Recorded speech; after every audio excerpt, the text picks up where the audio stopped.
All right, so now let's take a look at the effects of trauma physiology-wise, okay? So in a trauma patient, if there's massive hemorrhaging, massive bleeding, it doesn't matter if it's internal bleeding or external bleeding. If the blood is not in your blood vessels, it is useless to you. Okay, so with bleeding, we're losing three things. We're losing actual blood volume because you're bleeding out.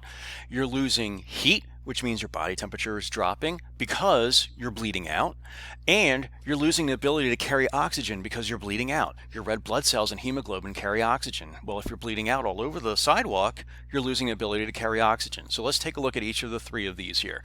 So when your blood volume drops, okay, that means your stroke volume drops. And because heart rate times stroke volume times PVR is equal to blood pressure, if your stroke volume suddenly drops, that means that your blood pressure will suddenly drop. Luckily, your baroreceptors will sense this, and it will send afferent sensory impulses to the control center. Control center will integrate it and be like, yo, stroke volume's dropping, or blood pressure's dropping rather. We have to do something to fix this. So the two E factors that are going to kick in is you're going to jack up your heart rate and you're going to jack up your PVR. So mathematically, even though your stroke volume is very low because you're bleeding out, if you have a high heart rate and high PVR, hopefully you'll be able to maintain a decent blood pressure of 120/80. And this is why it's really important that your trauma patients, that you look at them. If they have a good blood pressure, it doesn't mean that necessarily that they're going to be just fine. If they have a good blood pressure, it could be because they're compensating really, really well.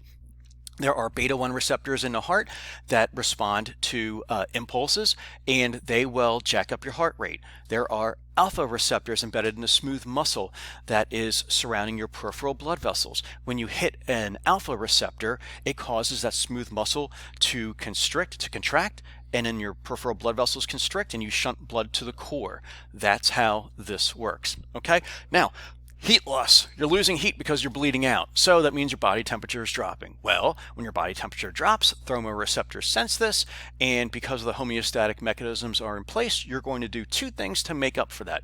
You're going to shiver and you're going to shunt blood to the core. Well, when you shiver, that means your skeletal muscles are contracting and relaxing uncontrollably, which means that they need to use a lot of energy, a lot of ATP, which means that you need to increase the rate of cellular respiration, which means that you're going to produce more CO2, and when you produce more CO2, that's more carbonic acid, which means that's more bicarbonate and more H pluses. If you increase your concentration of H pluses, brackets in chemistry mean concentration, if you increase the concentration of H plus, that means you're driving the reaction closer to zero pH wise, and you're becoming acidotic. Secondly, we shunt blood to the core just as we did over here because we're activating alpha receptors. So when the two of these are going to kick in. Okay. Now here's a problem. We're vasoconstricting here and we're vasoconstricting here. So that means that these patients are probably going to be really tough to put an IV in. Why do we need to put an IV in? Because most of these patients, well, let me take that back. Some of these patients are going to require a blood transfusion. All right. Last one up here. If you are dropping your ability to carry oxygen, that means that we are now doing anaerobic reactions. We cannot do cellular respiration completely. That means that from glycolysis, we are now fermenting lactic acid. We're producing lactic acid. Our lactic acid concentration is increasing, which means our pH is decreasing, which means acidosis. Between these two, we are in some serious trouble, okay?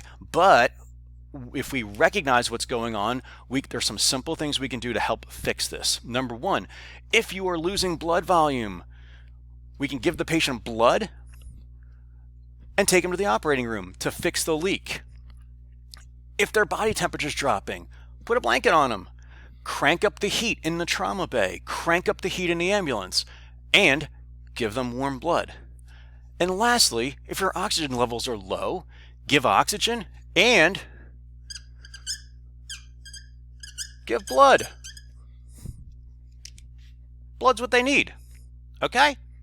Thank you.